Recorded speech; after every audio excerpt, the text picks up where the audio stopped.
Hello everyone, welcome to Genic. तो ये अब गेट क्वेश्चन कुछ डिस्कस करते हैं। बेसिक्स हमने ओपैम के पढ़ लिए। तो जो बेसिक टाइप के क्वेश्चन आते हैं जिसमें केवीएल केसीएल इफिशिएंटली लगाना होता है और ओपैम की आइडियल प्रॉपर्टीज का इफिशिएंट यूज करके क्वेश्चन को सॉल्व करना होता है, वही एक क्वेश्चन मैंने लिया 2015 में पूछा गया 2 नंबर का, है ना।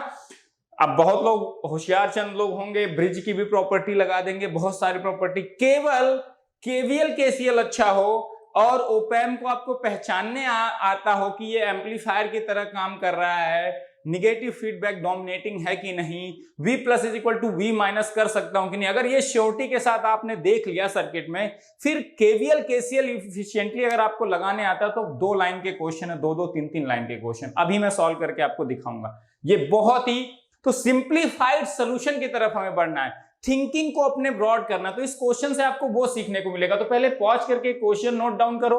आधे लोग तो डायग्राम देख के हिल गए होंगे। एग्जाम में था 2 नंबर का और हार्डली आधे से 1 मिनट का क्वेश्चन था, 1 से 1.5 मिनट। तो वो सिंप्लीफाइड सोल्यूशन यहां डिस्कस करेंगे, है ना।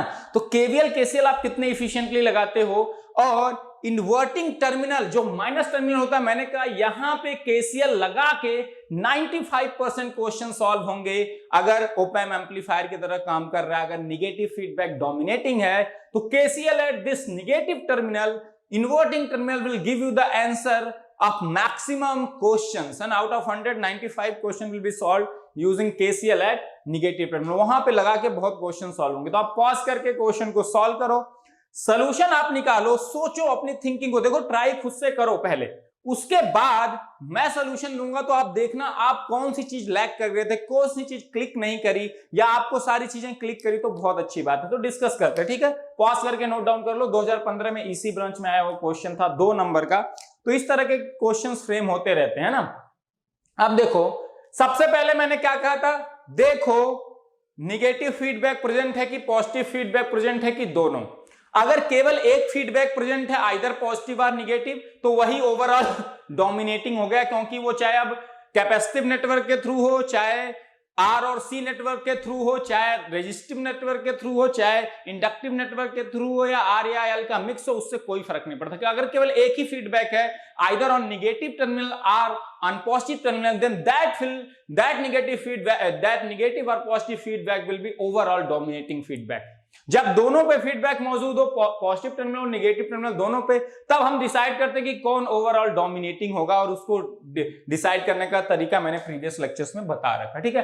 तो यहां देखो आउटपुट यही तो है, इस ब्रिज आउटपुट पे ही ब्रिज कनेक्टेड है, और यहां रेजिस्टिव नेटवर्क के थ्रू फीडबैक दिया गया। एंड फीडबैक किस टर्मिनल पे दिया गया, केवल इन्वर्टिंग टर्मिनल पे फीडबैक दिया गया है। तो ओवरऑल डोमिनेटिंग फीडबैक क्या हो गया, निगेटिव। और ओपैम के बारे में कहा क्या है बेटा, ओपैम इज आइडियल। अगर निगेटिव फीडबैक डोमिनेटिंग फीडबैक है ओवरऑल, और ओपन लूप गेन अगर इन्फिनिटी है ओपैम का, ये दोनों कंडीशन प्री रिक्विजिट कंडीशन है for equating V plus is equal to V minus. ये तो ओपैम आइडियल है तो ओपन लूप गेन इन्फिनिटी हो गया। ओपैम आइडियल है तो ये आपका क्या, इनपुट रेजिस्टेंस इन्फिनिटी हो गया, तो माइनस टर्मिनल और पॉजिटिव टर्मिनल के से करंट 0 जाएगी, है ना। ये सारी प्रॉपर्टीज आ गई। तो निगेटिव फीडबैक ही है तो ओवरऑल डोमिनेटिंग फीडबैक निगेटिव, और ओपैम आइडियल होने की वजह से ओपन लूप गेन इन्फिनिटी, दोनों प्री रिक्विजिट कंडीशन सेटिस्फाई हो गई for equating V plus is equal to V minus. तो पहली चीज, V plus is equal to V minus कर सकते हैं कि नहीं, कर सकते हैं। तो V plus is equal to 1 volt है तो V माइनस भी 1 वोल्ट हो गया। मतलब ये कॉमन पॉइंट है, तो इस पॉइंट का वोल्टेज कितना हो गया, इस नोड का 1 वोल्ट हो गया।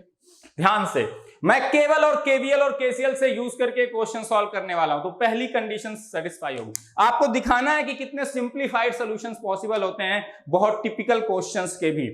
अब देखो, अगर ये 1 वोल्ट है तो यहां कितनी करंट जाएगी, देखो एक 50 ओम का रेजिस्टेंस है जिसके एक एंड का वोल्टेज 0 है और एक एंड का 1 वोल्ट, तो मैं इसके क्रॉस करंट निकाल सकता हूं, और करंट हायर पोटेंशियल से लोअर पोटेंशियल की तरफ फ्लो होगी।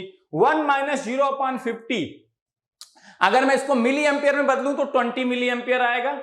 ध्यान से देखना, 1 वोल्ट अपॉन 50 ओम करोगे तो एम्पियर आएगा, उसको मिली एम्पियर में बदलने के लिए 10 की पावर 3 से मल्टीप्लाई कर दो, 20 मिली एम्पियर करंट आ जाएगी। अब एक चीज और, हमेशा जब आइडियल है तो यहां से करंट 0 जाती है, यहां से करंट 0 जाती है, ये तो पकड़ा है करंट के टर्म में देखे। अब देखो ये एक नोड है, एक नोड है। अब इस पे देखो, एक ये आ रही है, एक ये जा रही है, एक ये जा रही है। अब ध्यान से अगर देखो, ध्यान से देखना बेटा, इस नोड पे दो आउटगोइंग करंट हैं, एक है zero current through negative terminal, एक करंट 20 है, तो यहां से पीछे से कितनी करंट आ रही होगी केसीएल लगा के बताओ?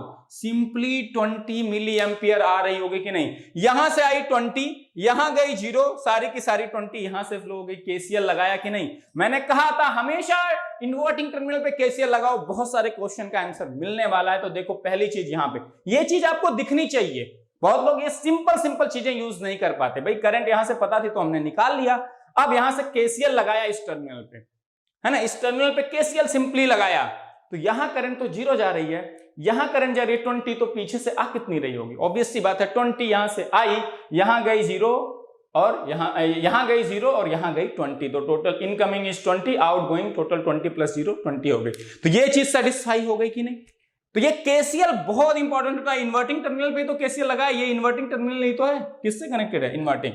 अब ध्यान से देखते हैं, अब हमें देखो, अब मेन गेम है ये ब्रिज वाला। यहां 100 ओम दे दिया, यहां 100 ओम, एकदम कंफ्यूज हो। यहां देखो, यहां से करंट भी 20 मिली एंपियर आएगी, क्योंकि भाई यहां से 20 आ रही है तो यहां से भी 20 आ रही है, ठीक है, यहां से 20 आ रही है। अब देखो एक चीज, मैं इस नोड का पोटेंशियल पूछते तो भी मैं बता देता। मैं मान लेता हूं इस नोड का पोटेंशियल है V2, और यहां देखो ये एक और नोड बनी है, मान लेता हूं V1 है। अब देखो क्वेश्चन को मैं सॉल्व कर रहा हूं कितने सिंपलीफाई तरीके से, सब सारी चीजें आपको दिखनी चाहिए। मैं बताऊं V2 का पोटेंशियल निकाल सकता हूं कि नहीं? ध्यान से देखना, V2 का पोटेंशियल मैं निकाल सकता हूं, सिंपली निकाल सकता हूं, ठीक है ना। अब एक चीज और बताओ, यहां से 20 मिली एंपियर जा रही है, ये बात भी सही है। अब देखो यहां से 20 मिली एंपियर जा रही है, तो यहां देखो दो नोड्स हैं, यहां से आउटगोइंग करंट है 20 मिली एंपियर, तो जो ये इनकमिंग करंट है, एक को मान लेता हूं I1, एक को मान लेता हूं I2, तो this I1 and I1 plus I2 will be 20 milli ampere होगा कि नहीं? बताओ ध्यान से, I1 plus I2 will be equal to 20 milli ampere, है ना, ये होगा। केसीएल बहुत इफिशियंट आपका होना चाहिए। Network theory is very important for efficiency in analogue electronics. देखो तो यहां पे केसीएल लगाना बहुत जरूरी है। अब देखो यहां से 20 मिली एंपियर फ्लो हो रही है ना, कुछ लोगों ने हो सकता है सॉल्व कर लिया हो, तो यहां से इस पे आउटगोइंग करंट 20, तो इनकमिंग हम मान लेते हैं यहां से I1 और I2 आ रही, तभी तो यहां 20 है। अब देखो अगर यहां से I1 आ रही है, यहां से I1 आ रही है, यहां तो करंट जा नहीं सकती है, तो ओपन सर्किटेड है, तो पीछे से भी I1 आ रही होगी, यहां से I1 आ रही होगी, यही I1 यहां से अगर I2 आ रही है, तो यहां तो करंट जा नहीं रही, तो पीछे से भी कितनी आ रही होगी? I2 आ रही होगी। यहां से I2 आई, यहां तो जाएगी नहीं ओपन सर्किट, तो सारी I2 यहां।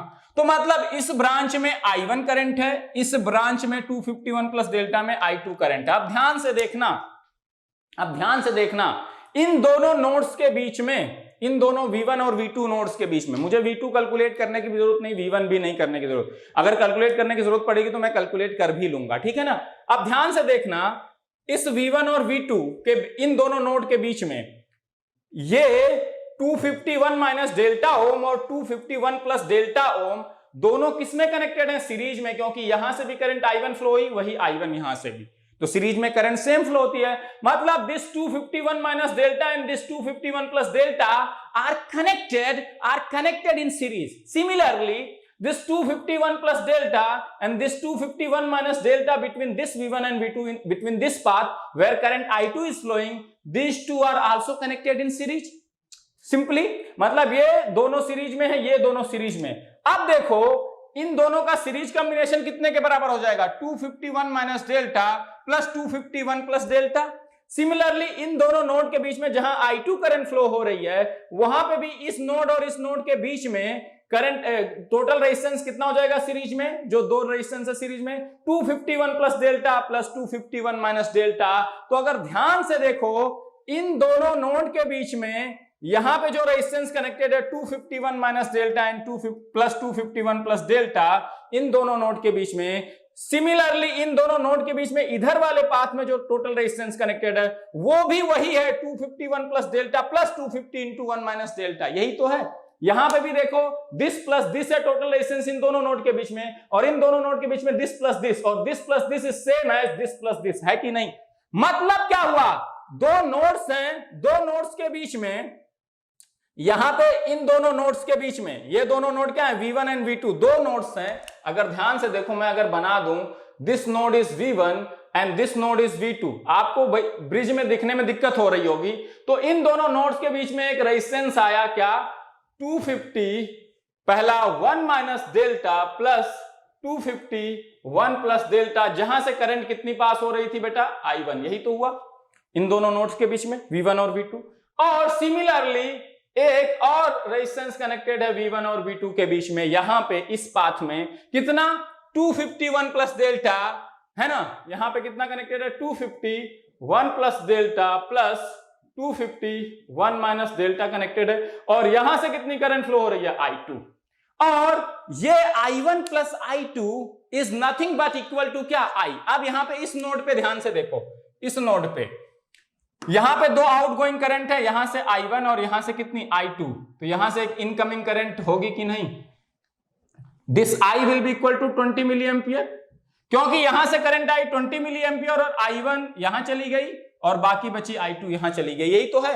आपने अभी कहा था I1 plus I2 is equal to 20 milli ampere, और यहां से I1 बाहर जा रही है, यहां से I2 बाहर जा रही है, तो पीछे से कितनी रही होगी, I1 plus I2 that is I that is equal to 20 milli ampere. मतलब इस 100 ओम से कितनी करंट फ्लो हो रही होगी, ये भी चीज पूछी जा सकती थी आपसे कि यहां से आउटपुट करंट कितनी है।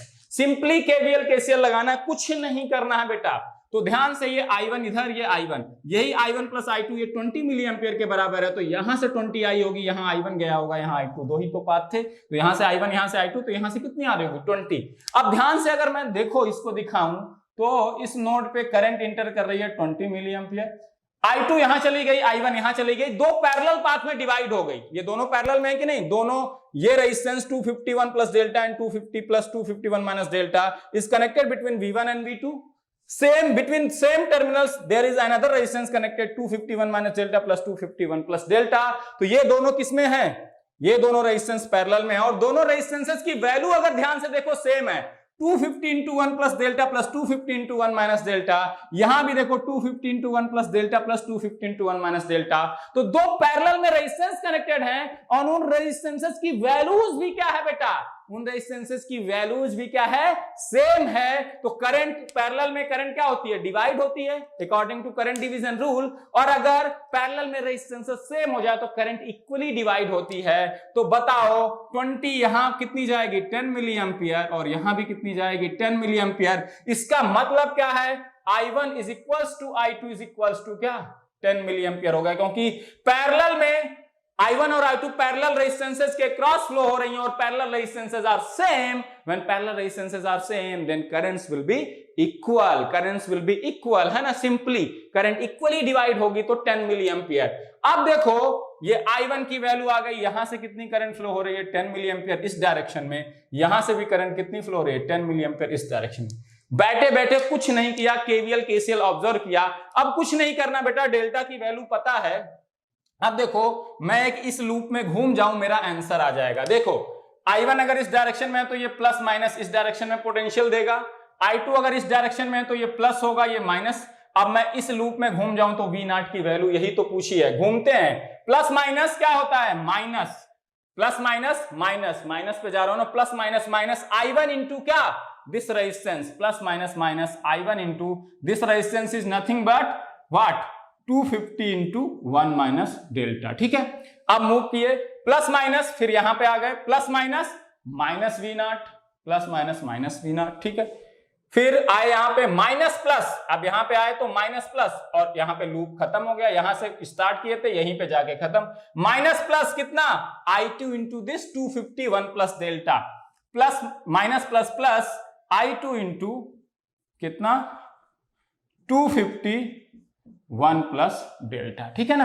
अब सिंपली देखो V0 की वैल्यू, V0 को मैं उस तरफ लेते जाता हूं, और I1 is equal to I2 है, तो मैं दोनों जगह I1 रख देता हूं, V0 उधर गया तो बचा कितना, I1 into 251 plus delta minus I1 into 251 minus delta, I1 common ले लिया तो बचा कितना, 251 plus delta minus of 251 minus delta, यही तो बचा।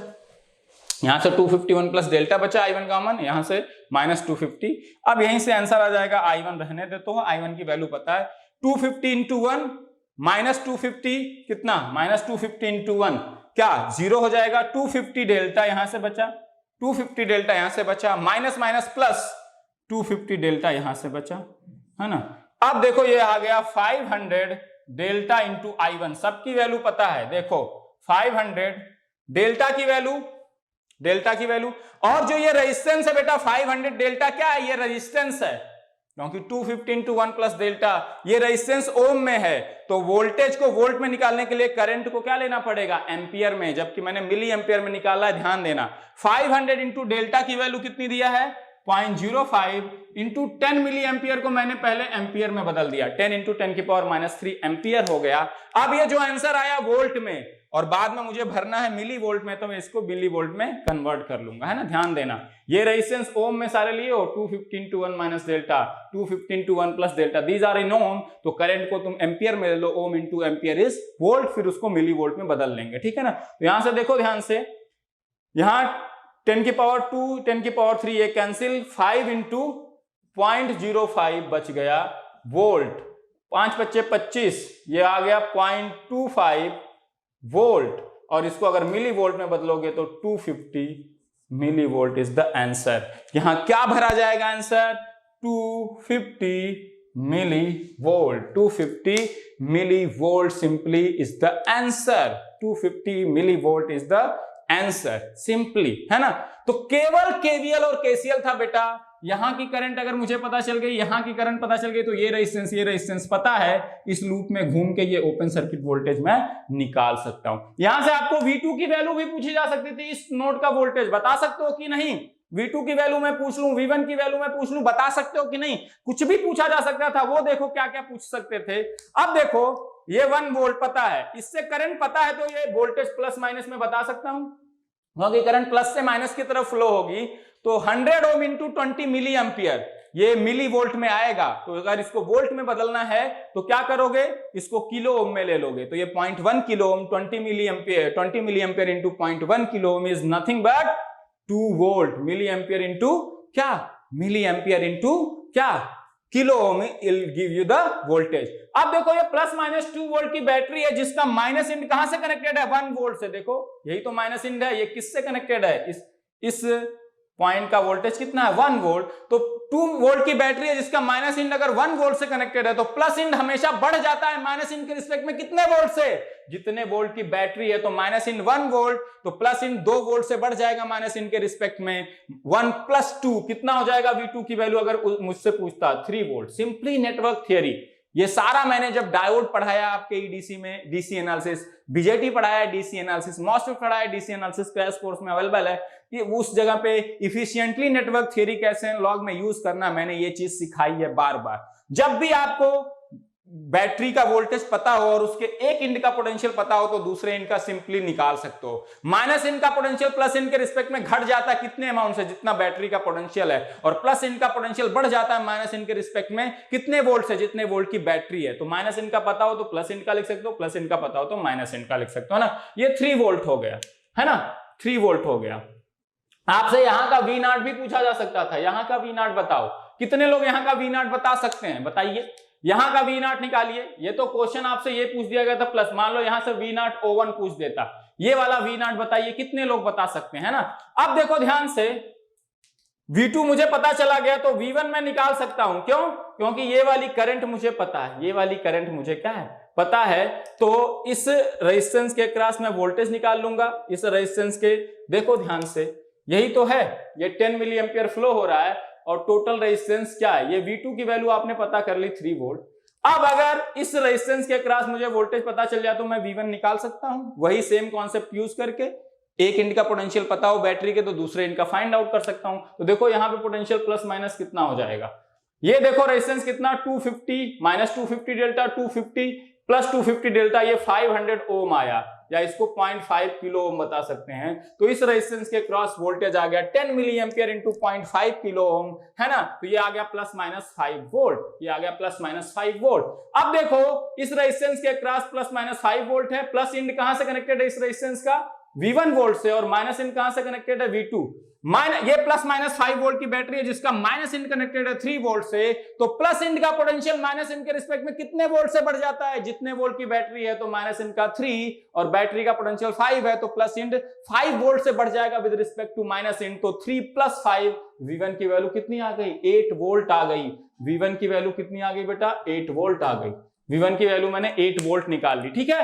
अब देखो ध्यान से, अगर मुझे VO1 पूछा जाता, अब देखो यहां 20 मिली एम्पियर की करंट फ्लो हो रही है through this 100 ohm resistance that is nothing but 0.1 kilo ohm, है ना। तो इसके cross this plus this minus potential आएगा क्योंकि करंट प्लस से माइनस की तरफ फ्लो होती है।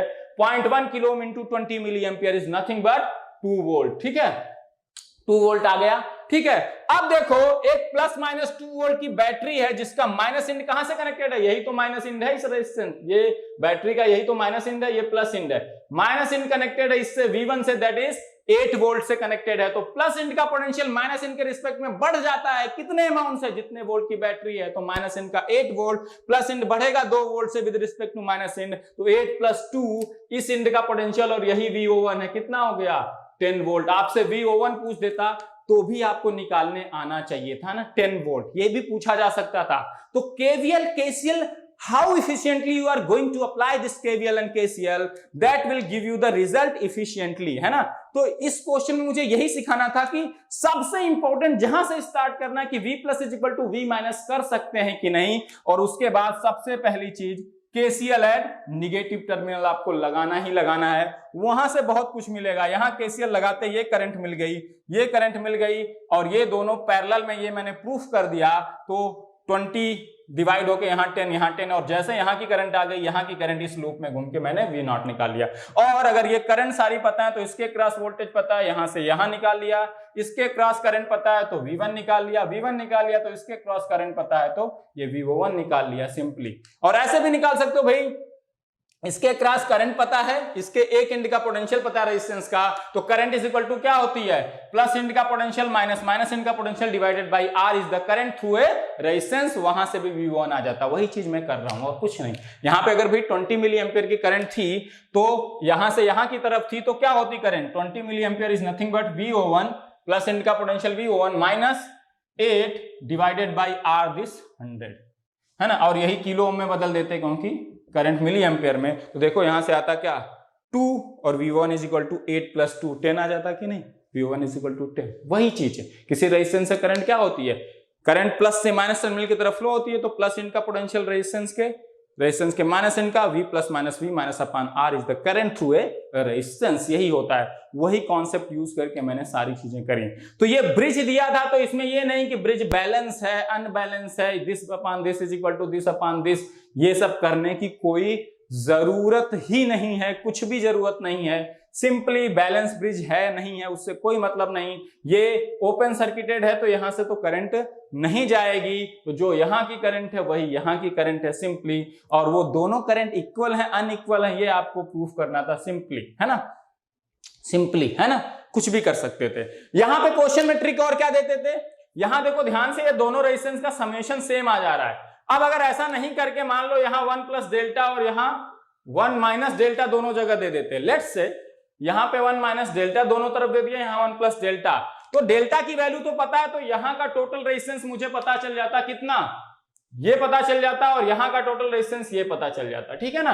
अब देखो ध्यान से, लेकिन पीछे से करंट कितनी आ रही, 20 मिली एम्पियर, दो पैरेलल पाथ हैं। अब दोनों पैरेलल पाथ का रेजिस्टेंस सेम नहीं है, यहां 250 × 1 + delta plus 250 × 1 + delta, that is 500 × 1 + delta, यहां 250 × 1 - delta plus 250 × 1 - delta, that is 500 × 1 - delta. तो दोनों अनइक्वल रेजिस्टेंस हैं, लेकिन अनइक्वल रेजिस्टेंस अगर आपके पास ये पता हो कि यहां से करंट I आ रही जिसकी वैल्यू पता है, और दो रेजिस्टेंस पैरेलल में कनेक्टेड हैं, तो करंट डिवीजन रूल आपको लगाने आता है ना। अगर I करंट है तो यहां कितनी जाएगी I1, यहां कितनी जाएगी I2, ये आप निकाल सकते हो। I1 क्या होता है, जिस रेजिस्टेंस के क्रॉस करंट चाहिए उसके अलावा वाला रेजिस्टेंस दूसरा वाला divided by R1 + R2 × I, और I2 कितना होता, अगर इसके क्रॉस करंट चाहिए तो ये वाला रेजिस्टेंस ऊपर आएगा प्लस टोटल रेजिस्टेंस × I। तो इस केस में भी यहां वाली करंट I1 निकाल लेते कि 20 का कितना यहां करंट आएगा, 20 का कितना पोर्शन I2 आएगा। तो I1 और I2 अब इक्वल नहीं होंगे क्योंकि ये दोनों रेजिस्टेंस सेम नहीं है। पैरेलल में जो रेजिस्टेंस कनेक्टेड है R1 अलग रेजिस्टेंस है, R2 अलग, लेकिन करंट डिवीजन रूल से मैं I1 I2 निकाल लेता और वंस I1 और I2 आ जाते फिर इस लूप में घूम के मैं ये प्लस माइनस V0 निकाल सकता था, है ना। तो बैलेंस ब्रिज के कॉन्सेप्ट की कोई ज्यादा जरूरत नहीं है ना, कोई जरूरत नहीं है। ये दोनों और ये दोनों रेजिस्टेंस और ये दोनों पैरेलल में अगर इक्वल है तो करंट इक्वली डिवाइड होगी, इक्वल नहीं है तो अनइक्वली डिवाइड होगी। That's it. And once you will able to find this current then you can find out this plus minus V0, है ना।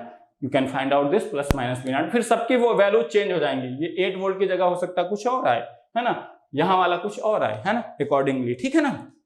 क्योंकि यहाँ पे I1 इंटू दिस जो भी है उसके अकॉर्डिंग आंसर आएगा, आपको कैलकुलेट करना पड़ेगा, है ना।